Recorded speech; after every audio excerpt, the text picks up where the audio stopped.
എന്തൊരു ബിസ്ക്കറ്റ്? ആ, അപ്പൊ നമ്മൾ ഇന്ന് കഴിക്കാൻ പോകുന്ന ബിസ്ക്കറ്റിന്റെ പേരാണ് ഡ്രീം കേക്ക്. അല്ല സോറി, ഡ്രീം ക്രീം. ഞാൻ പെട്ടെന്ന് വിചാരിച്ചു ഡ്രീം കേക്ക് ആണെന്ന്, പക്ഷെ ഇതിന്റെ പേര് ഡ്രീം ക്രീം എന്നാണ്. ഇത് നല്ല ടേസ്റ്റാണ്. ഞാൻ കൊച്ചിയുടെ സ്കൂളിലൊക്കെ പോകുമ്പോൾ ഇത് സ്നാക്സ് ആയിട്ട് കൊണ്ടുപോകുന്ന എന്നും ഇതായിരുന്നു. നല്ല ബിസ്ക്കറ്റാണ്. എനിക്ക് ചെറുപ്പം തൊട്ടേ ഇഷ്ടം ഈ ബിസ്ക്കറ്റാണ്. നല്ല ടേസ്റ്റാണ്. കാരണം എന്ന് വെച്ചാൽ ഇതിന് വൈറ്റ് ക്രീം, സ്ട്രോബെറി ക്രീം അത് രണ്ട് മിക്സ് ആയിട്ട് വന്നുകൊണ്ട് നല്ല ടേസ്റ്റാണ്. നമ്മൾ എൻജോയ് ചെയ്ത് കഴിക്കാം. അപ്പോൾ എന്തായാലും നമുക്കൊന്ന് പൊട്ടിച്ച് നോക്കാം. ഇപ്പം ഞാൻ എന്ന് പറഞ്ഞാൽ 3-4-5 വർഷത്തിന് ശേഷം ഞാൻ ഇത് ആദ്യമായിട്ടാണ് എനിക്ക് കഴിക്കാൻ പോകുന്നത്. ഇതിൻ്റെ ടേസ്റ്റൊക്കെ ഞാൻ മറന്നുപോയി. എന്തായാലും കൊള്ളാം, നല്ല ടേസ്റ്റാണെന്ന് എനിക്കറിയാം. പൊട്ടിക്കാം, ഹെൽപ്പൊക്കെ ചെയ്യടേ. നല്ല ഹെൽപ്പ്. ഒന്ന് പൊട്ടിക്കാൻ, പെട്ടെന്ന് പൊട്ടിക്കാൻ, മഴ വരുന്നു. ഓക്കെ,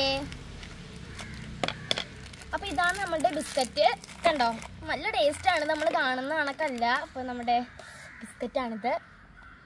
കണ്ടോ, നമുക്ക് ഞാൻ പൊട്ടിച്ച് കാണിച്ചു തരാം. കണ്ടോ, കാണിക്കാൻ പാതി വൈറ്റ് ക്രീമും പാതി സ്ട്രോബെറി ക്രീമും ആണ്. അപ്പോൾ എന്തായാലും നമുക്കൊന്ന് കഴിച്ച് നോക്കാം.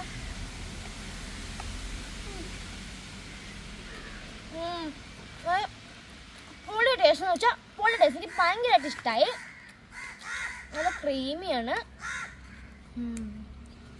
നിങ്ങളിത് മുമ്പ് കഴിച്ചിട്ടുണ്ടെങ്കിൽ കമൻറ്റ് ചെയ്യണേ. പിന്നെ നിങ്ങളിത് കണ്ടിട്ടുണ്ടെങ്കിൽ നിങ്ങൾ കമൻറ്റ് ചെയ്യണേ. പുതിയൊരു വീഡിയോ ആയിട്ട് വരുന്നവരെ ബൈ.